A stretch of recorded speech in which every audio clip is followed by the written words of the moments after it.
Now I'm going to introduce Geraldine Auerbach, who lives in London. She was born in Kimberley. She has a BA with fine arts from Wits and a teacher's diploma from UCT. She became an art teacher at a girls' school in London. Nevertheless, she found herself at the epicenter of the study and performance of Jewish music in the UK, which culminated through performance and study programs in founding the Jewish Music Institute, JMI, now based at SOAS University of London.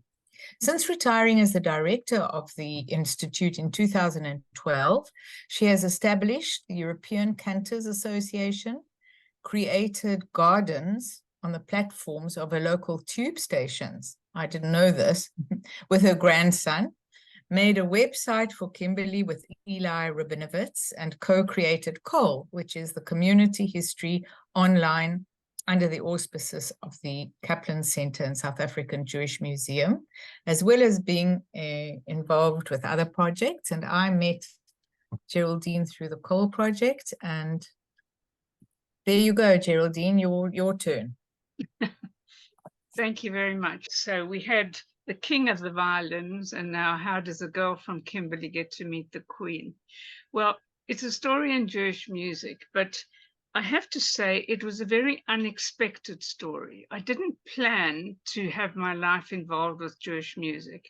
It was not something on my agenda. It was not something that I knew anything about, but the way it began was like this. Here is a young Sylvia Lewin, as you've just seen on your screen, who phoned me up and said, Geraldine, can you help us make a Jewish music festival for B'nai B'rith? And I said, well, you know, I have put on a concert for Israeli musicians at the Purcell Room, so I know a little bit about it. I love music. And sure, you know, let's try. So we put a lot of people around a table, and we divided up into subcommittees, you know, the program committee and the publicity committee and the sponsorship committee. And at the end of a few months, the crunch came. This was the moment when we had to pay the deposits on the halls. And everybody shook their head. There was no money on the table. And that's when I said to Sylvia, if we give up those halls, we'll never have a Jewish music festival. Give me 3 weeks. And that's exactly what happened. And not only 3 weeks, 3 weeks turned into 30 years. And by the end of those few weeks, we already had a whole list of things. I don't know if you can see it on the side, if your little pictures of things. But here was a festival that ran for a month. We'd expected to do it for 10 days or a week, but everybody wanted to do their concert on a Sunday. So we had to move forward a Sunday and backwards a Sunday. And before we knew it, we had a whole month of concerts and things. And what I found was that even though I didn't know too much about Jewish music, I knew a lot of people who did. And what I found was that a lot of people wanted Jewish music. It was like I was touching a red hot cable that ran from the Bible to infinity, and people wanted to be warmed by its glow. So what followed? Well, you know, I'm sitting there in this desk having created this festival. So one of the things we did was we recorded some of the events that were special from the festival. And we had then carried on every 2 years with another festival. Again, you know, a month-long festival. Here are some of the programs. You can see how there were recitals, there were fringe events, there were lectures, there were concerts, there were organ recitals, chamber recitals. And we also established some ensembles, because not only did we invite ensembles from abroad, but we even created some. There wasn't a klezmer band in London. And so for our 1991 festival, where we needed somebody, we heard about this fantastic clarinetist, Gregory Schechter. And we had to run to him and say, Gregory, can you make a klezmer band? And he said, yes, yes, of course. And we said, well, can you give us a title by tomorrow? And he said, yeah, yeah, sure. So we called it Gregory Schechter's Klezmer Festival Band, and we put it in the South Bank Diary. It's something you should never do, actually book a band that you've never heard. Not only have you never heard, it didn't exist, but we need not have worried. It was fantastic. And on the right here, we set up Sarah Manasseh, who you see there at the microphone, is an expert in Iraqi music, and she set up this band, which of course we called Rivers of Babylon.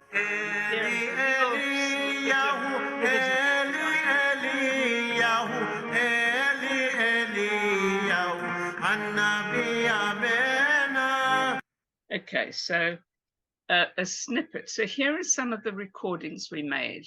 We did Samuel Ullman wrote a Yiddish opera, but we also did in that concert Shostakovich's Jewish song cycle retranslated back into Yiddish. And we did a concert, 2 concerts in Bevis Mark Synagogue, which was so popular, and the BBC recorded them, and we were able to use those recordings. We recorded Gregory live at the South Bank. This concert called Viennese Synagogue Music in the Age of Schubert was about Sulzer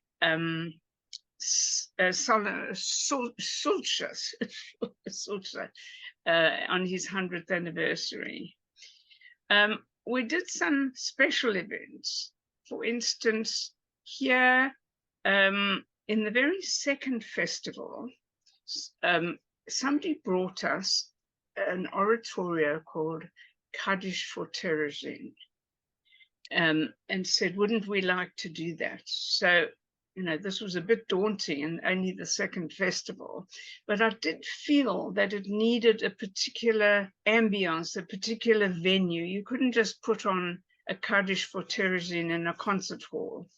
So I called Malcolm Wiseman, who was the high up in the council, Reverend Malcolm Wiseman, high up in the Council of Christians and Jews, and asked him, you know, what he thought. So he said, well, I'm having lunch with the director of CCJ tomorrow, I'll ask him.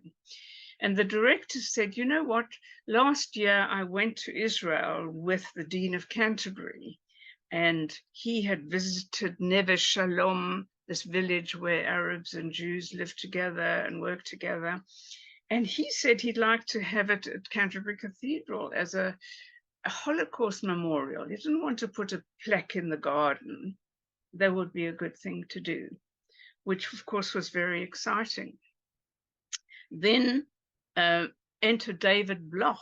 David Bloch was a musicology from Tel Aviv University, who was coming to the festival to do some Israeli music with a little ensemble. And he said, you know what, Geraldine, there is amazing music that was composed in Terezin. I've just got into this. It was an extraordinary place, because not only was it a concentration camp, but it was the sort of flagship that the Nazis were trying to bluff everybody that they were giving a city to the Jews and they could do so much entertainment and concerts.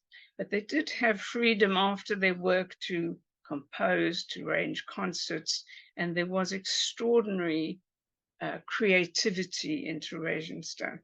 And David suggested to me that I invite Edith Krauss on the left, a pianist who was now living in Israel, and Carl Berman, who had gone back to be the principal bass at the Prague Opera House. And they had not met each other since they were incarcerated together in Theresienstadt. So we brought them together. Then we needed a recital room. So we found out that the school had one. And we said, you know, they said, oh, actually, it used to be the old synagogue in Canterbury. So how fitting was that? And we also found David introduced us to a film about music in Terezin. So we just put that on a loop in the gymnasium of the school. And coach loads of people arrived in Canterbury that day, Jews from London of all denominations. And I remember, as I once told Sylvia, walking around the streets in Canterbury and saying, how on earth did all this happen? who's done this? And of course, we knew very well who'd done it. So another wonderful opportunity, having done a concert in a cathedral, was when we had the opportunity to do another interfaith event, this time in St. Paul's Cathedral, where we did a Hebrew Ernest Bloch sacred service at St. Paul's Cathedral. And this was conducted by Yehudi Menuhin, who'd first heard this piece from Bloch himself, barking it out at the piano, as he said, in San Francisco or somewhere. And he really wanted to do this. And one of the things, I'd been to a concert at St. Paul's and it was very dull, it was all gray. So I really wanted somebody to light the fantastic mosaics in the ceiling. And everybody said, oh, no, no, no, it's too expensive. Only the Beatles do that. You can't do that. So I'd left it. And then I advertised for a volunteer who arrived as a stage manager. And as we were finishing describing all the different groups that he'd have to look after, I said, well, just tell me what you normally do, because we're a charity, we need to know who's helping us. He said, well, I'm actually a lighting designer. So we said, fine, forget the stage management, light St. Paul's for me. Well, I mean, he made it truly magical. And at that performance, we had the Duke of Edinburgh attended. He said he enjoyed it very much.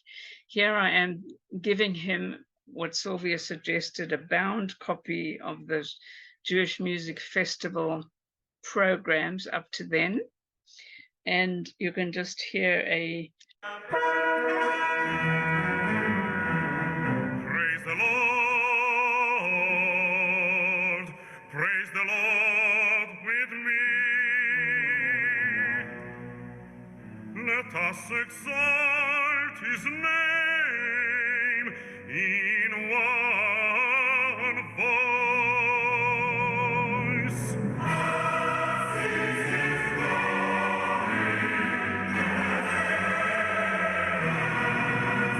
As you can imagine, it was a very special occasion. Our last three festivals were, even more expansive. For 1996, we teamed up with the Austrian Cultural Forum, who were very keen to do a festival of Austrian Jewish culture. So we did this together. They brought wonderful artists, and we also had film shows. We had literary talks, debates, exhibitions of Austrian Jewish culture, which was very special. The next one was called A World of Jewish Music. And our last festival, the pink one, was called a Traveling Festival. And now, along the way, one of the most important milestones was the establishment of a lectureship in Jewish music.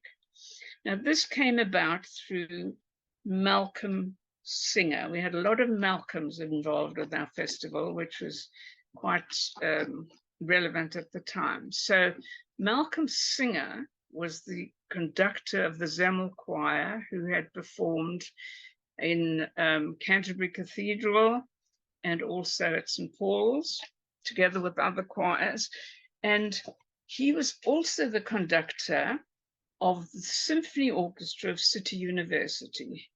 And when Professor Malcolm Troop, who's the man in the middle here, was looking for an outside organization to present concerts of the City University Symphony Orchestra, Malcolm Singer put me in touch with Malcolm Troop. And, you know, we had the most beautiful opportunity of having a free orchestra, as long as they were prepared to do something that pertained to Jewish music in their program. And they had the organization, which at the time was called the Jewish Music Heritage Trust, putting on concerts for them in our festivals. So then what happened was that somebody suggested to me, why don't we ask the Royal Academy of Music or something to, in these colleges, if they'd like a lecture in Jewish music from time to time. We have this man on the right, Alexander Knapp, who is a great scholar in all different kinds of Jewish music. And they thought, you know, we could offer him and he could go and talk to the music colleges. So I said, fine. I wrote to the Royal College and the Royal Academy of Music. And I thought, you know what, I'll also write to Malcolm Troop, who was the professor of music at City University. And well, I'm still waiting to hear from the Royal College of Music, but Malcolm Troop contacted me immediately and said, look, there's liturgical music, there's ethnic and folk music, there's art music, and there's the music of Broadway and Tin Pan Alley. And I want it all taught in my university. So here is this fantastic team. On the left is Alan Markison, who said, great, I don't mind putting up the money. This is something very special. And the other person is Mildred Loss. Alan decided to name this lectureship, which was the first research fellowship, for the late Joe Loss, who just passed away, a great band leader in London. So this is Mildred Loss. And so in 1991, we created what we think is the first lectureship in Jewish music in a mainstream university anywhere in the world. You know, there are quite a few today, I'm glad to say. And in 1999, this lectureship was like headhunted to go to London University, to SOAS, the School of Oriental and African Studies. So we asked Malcolm Troop, you know, would you mind? He said, look, he'd retired by this time. And he said, look, SOAS is London University. And also the music department at SOAS dealt with the musical cultures of the world. Whereas at City University, which was a scientific university, they dealt with electronic music and stuff like that. So they felt it would be better. So we decided to move the lectureship from City University to SOAS.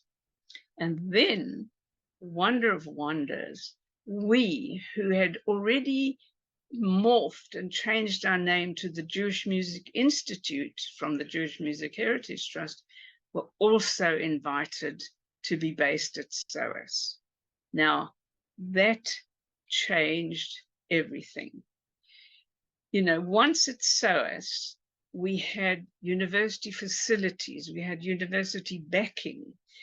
We changed from primarily being a performance-based organization to concentrate more on the study of Jewish music. The lectureship taught Jewish music to every first-year student. They had a little module. Second-year students were able to take particular courses in Jewish music, and we also did postgraduate degrees in Jewish music. And we were also able to realize that, you know, not everybody's interested in the same kind of Jewish music. It's so huge. So people who like klezmer don't really want to be involved in synagogue music necessarily.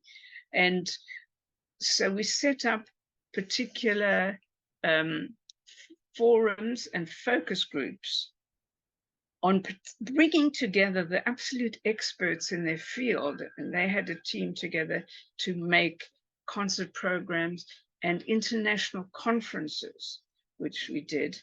And we also were able, because we were now connected to SOAS to receive, we were lucky to receive £250,000 for the JMI SOAS Millennium Award scheme. This was at the time of the millennium. And this was to give opportunities. Where am I now? I've done something that's been spoiled. We were able to give away 58 individual awards for life-changing projects to individuals in Jewish music. And this actually fertilized the next generation of Jewish music teachers and professionals, because people could get between £1,000 and £4,000 to follow a dream. They could go and study. Ilana Kravitz went to America to study how to create a klezmer capella and came back and has done that, and she's the leading teacher and organizer of klezmer music in this country. Ben Wolf finished his piano concerto called L'Chaim. So all these people then became professionals because they'd spent so much time researching what they were doing for their award. They were able to get jobs in Jewish music. So this was a really amazing opportunity. One of the forums we created was the International Forum for Suppressed Music. Now, this person here in this first picture on the right is Michael Haas. Now, Michael had worked with Decca Records. He was a record producer, and he had produced 30 recordings called under the title Entartete Musik, which actually was what Hitler termed degenerate music, because we didn't want to use that same term. But when Decca was taken over by Universal and stopped this program, I said to Michael, I can't replace what Decca was giving you, but I can give you a platform. And we created the International Forum for Suppressed Music. And the first thing we did was run an international conference on the pupils of Franz Schreker. Schreker, you probably never heard of Franz Schreker. Well, he was one of the most distinguished composers in Germany in the Weimar period. He was the professor of composition at the Berlin Hochschule, and many of his students were Jewish. These were the creme de la creme of new music, the way music was developing in the early part of the 20th century, obliterated. Every one of them was thrown out. Their music was not allowed to be performed. The printed music was destroyed. The plates on which it was printed were destroyed. Recordings were got rid of. And, you know, everything disappeared. And it's been so forcefully and effectively suppressed that hardly anybody knows about it. Now, the person on the extreme left, you can see his eye, is actually Barry Humphries. And Barry Humphries, better known as Dame Edna Everage, was very interested in this music. He grew up in Melbourne, and he said he learned this music from his rabbi. You know, whether he's Jewish or not, one doesn't know. But he loved this music and he studied it. And when we did a South Bank Day and we produced an opera, a British premiere of Max Brandt's opera Machinist Hopkins, Barry Humphries introduced it from the stage.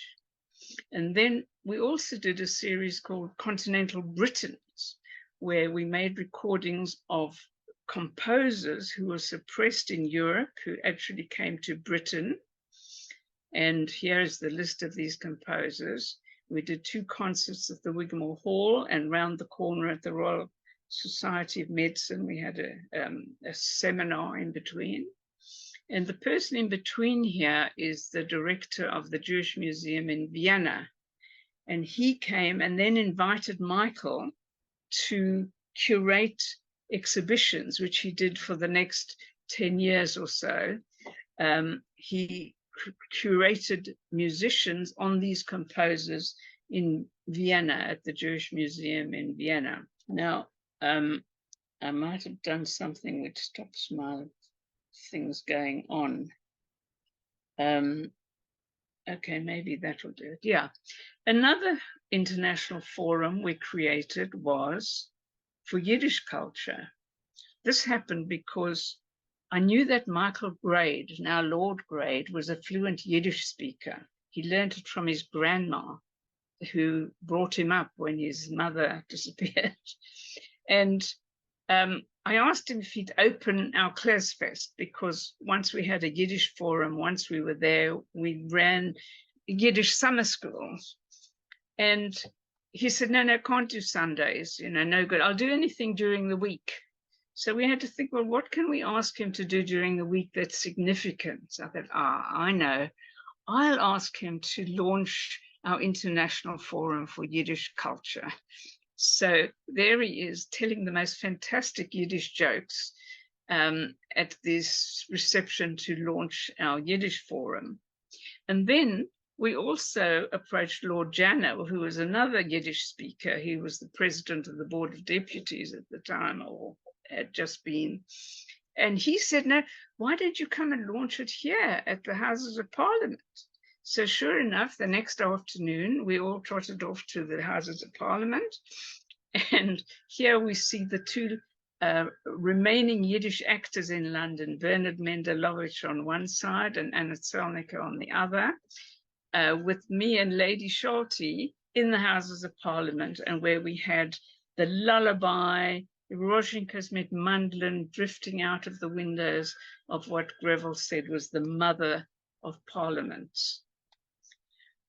So, of course, having the facilities of the university, we ran our klezmer summer school. Now, what did we need for that? We needed a big hall for dancing. We needed 10 classrooms so that we could have instrumental sessions, and we had ensembles. Each, people all put their name down for a particular ensembles, and by the end of the week, we had them playing what they'd learned in their ensembles. So just to have a snippet of that, we'll go on. Oh, why did that stop?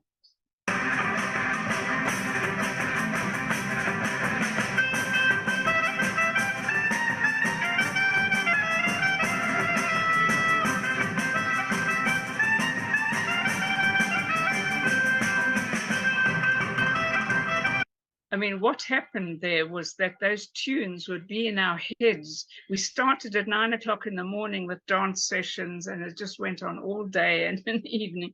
By the end of the day, end of the week, we just couldn't get these tunes out of our heads. It was amazing.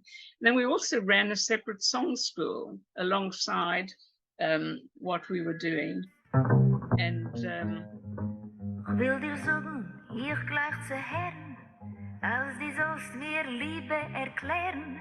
Wenn dir jetzt mit die Augen wollt ich mit dir geflogen, wie die willst, sag mich nicht ein, wenn die hast a wissele Seichel, und wenn die weißt ein arischen Schmeichel, wenn die tanzt wie ein Indianer. Of course, we had a synagogue music section.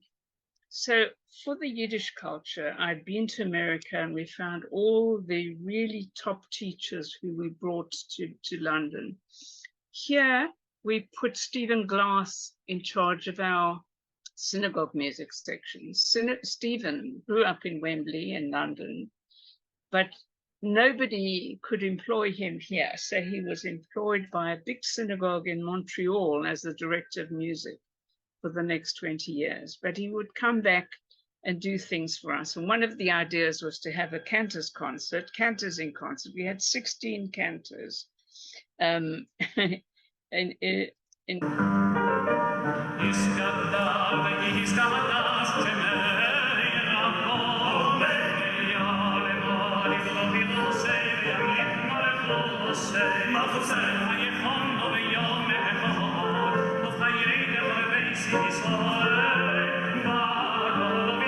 And Stephen also ran choral festivals for us. He's the most wonderful choir director. So he would come for a week. Daytimes he would be off to schools, 7 different Jewish schools, teaching them. Every evening he'd go to a different choir rehearsal. Adult choirs they would go to their rehearsal dates, and by the end of the week we had a concert where you can see, you know, 200 or 300 people on stage.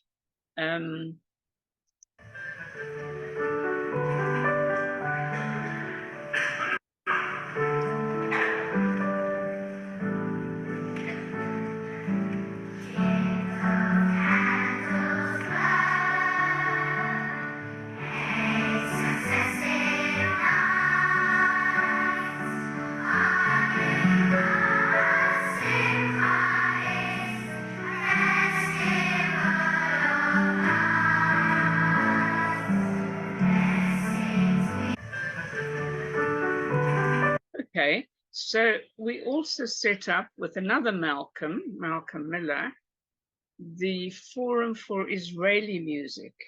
And here we ran concert days at the South Bank.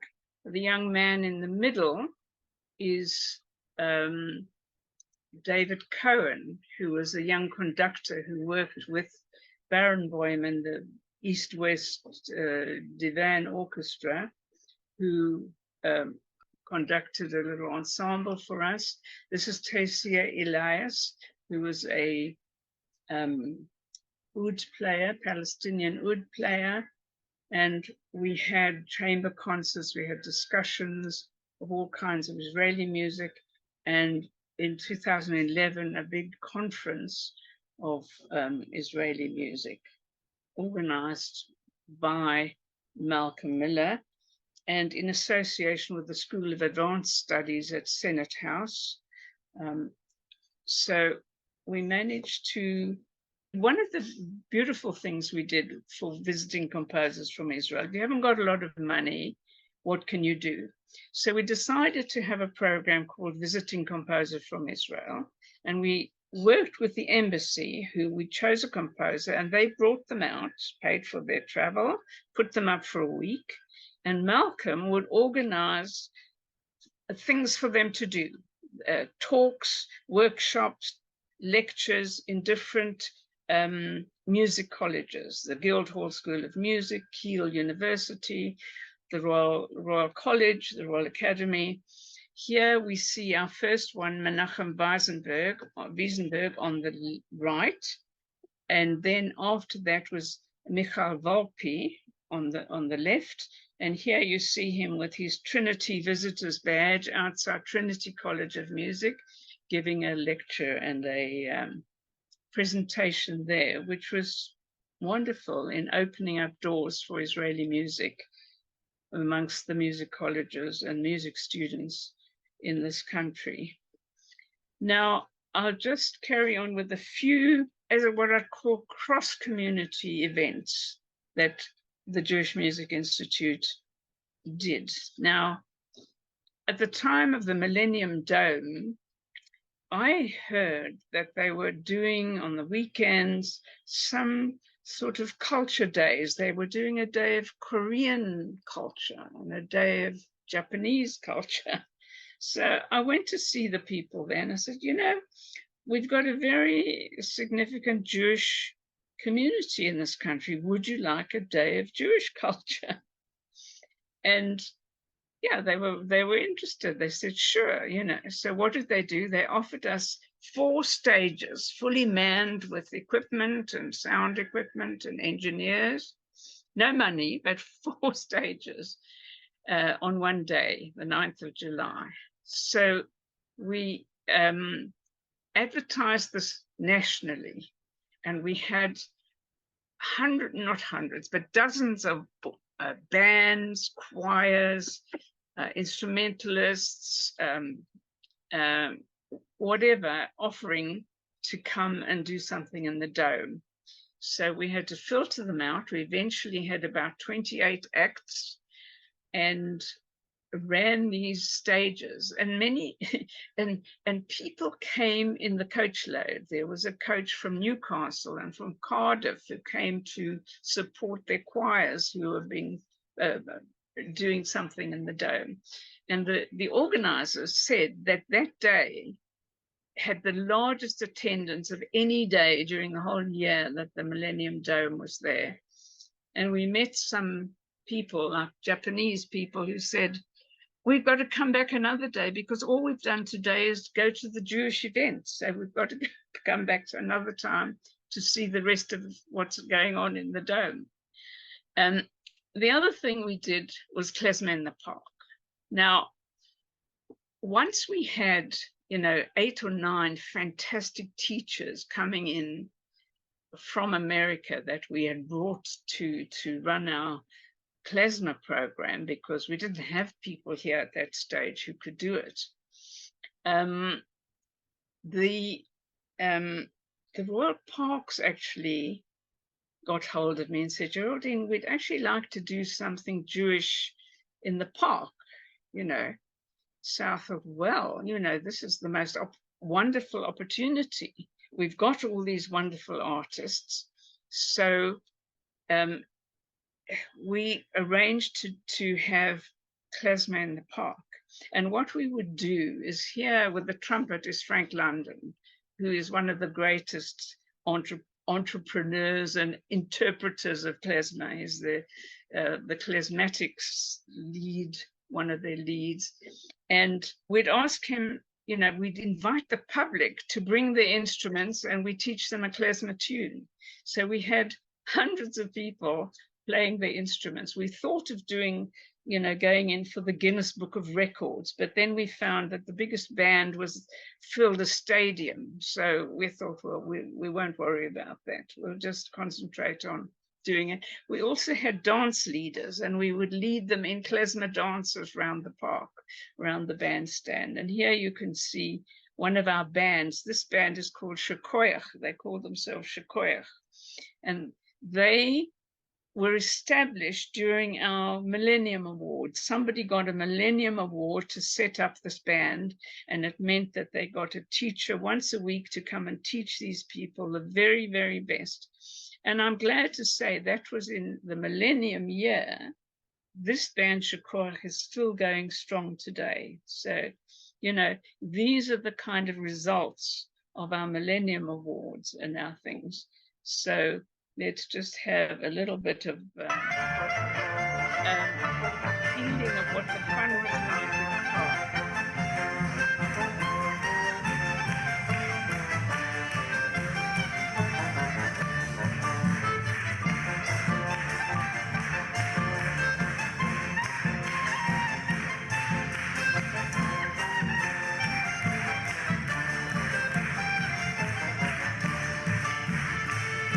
So klezmer in the park was something that the community loved because they could bring a picnic. There were 3 generations there, and they really loved it. But then we had another opportunity when the 2006 was the year when Jews were readmitted, or sort of readmitted to England again under Oliver Cromwell, and there were going to be quite big celebrations. We'd been starting to work with the Greater London Authority and the Mayor of London. And the Mayor of London had cleaned up Trafalgar Square. He blocked off the road between the Trafalgar Square and the National Gallery, which was pedestrianized. They shot all the pigeons or got rid of them in some other way, and they turned it into a community square. And they would have community things like Diwali on the square, or the Russian winter nights, or Chinese New Year on the square. And we approached them with the idea of doing Simcha on the square, which they were very keen to do because, the Greater London Authority at that time was run by Ken Livingstone, who had a troubled relationship with the Jewish community.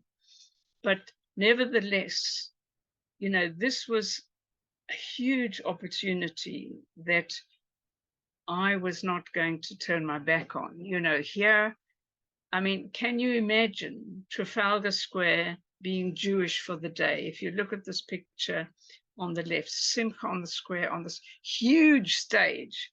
I mean, the reason it was so huge was that the night before they had the Scissor Sisters in Trafalgar Square, and we inherited their stage, only we put up our own banners that said Simcha on the square.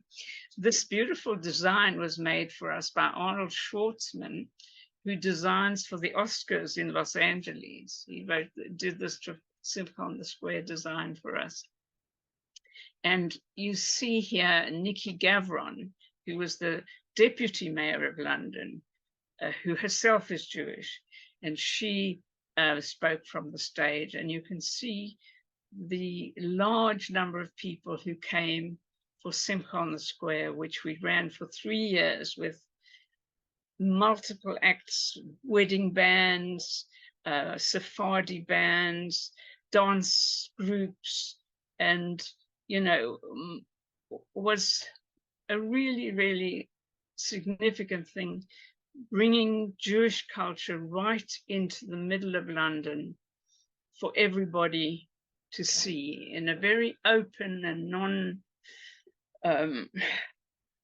non-security-wise way. You know, security was very subtle and was there, but very subtle. You know, one wishes today that this can still happen, and, you know, we're very much aware that things are very, very difficult. But this was, you know, perhaps one of the many highlights of the journey in Jewish music. So yes, it did mean, again, a complete surprise to me, the opportunity to meet the Queen. I had no idea that this would happen, but I was invited to be invested with an MBE and the birthday honors of 2000. And what was very special was, to me, it was like to show the Jewish people that, you know, the Queen thinks Jewish music's okay, so maybe you can enjoy it as well, and support it. So I retired as the director of JMI in 2012, and since then I've done, you know, a few things, as Gail said. So I'm going to finish now with just a little snippet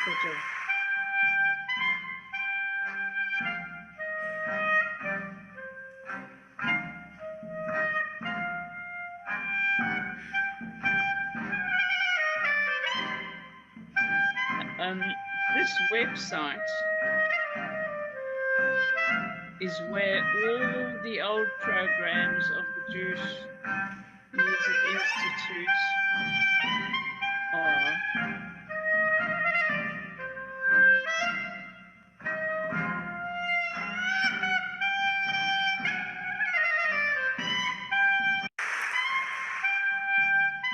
Okay, so I'll stop there and stop my share.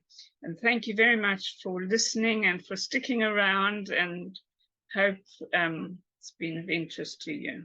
Well, I'd just like to say, first of all, thank you so much, Geraldine. And, you know, just listening to you talking, I get this fabulous feeling of your enthusiasm, your positive approach to things, never being scared to make a suggestion, to show that you're willing to carry on and do what you wanted to do, and to, you know, every single project that you went and did was just kind of spontaneous, and you went for it, and you met people, and somehow you just got it going, which is a tremendous skill, I'd say. So it's amazing what you've done, honestly.